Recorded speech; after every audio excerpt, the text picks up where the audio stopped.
আমি যখন রোজ বিকেলে আঁকার খাতা নিয়ে আপন মনে ছবি আঁকি রং পেন্সিল দিয়ে, তখন আমার চোখের সামনে উঠোনের চারপাশে র্যাপিড বইয়ের 22 পাতার সেই ছবিটা ভাসে।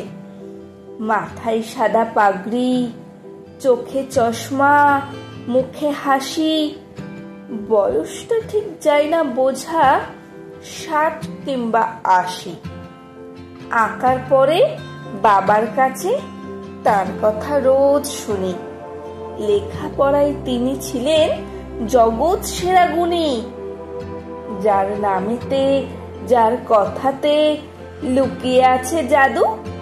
তিনি হলেন সর্বপল্লী রাধা কৃষ্ণান দাদু। প্রতি বছর সেপ্টেম্বরের 5 তারিখটি এলে আমরা তাকে বরণ করি সমস্ত কাজ ফেলে। মা বলেছেন তিনি হলেন শিক্ষকদের গুরু, তাকে প্রণাম করেই আমার সকল কাজের শুরু।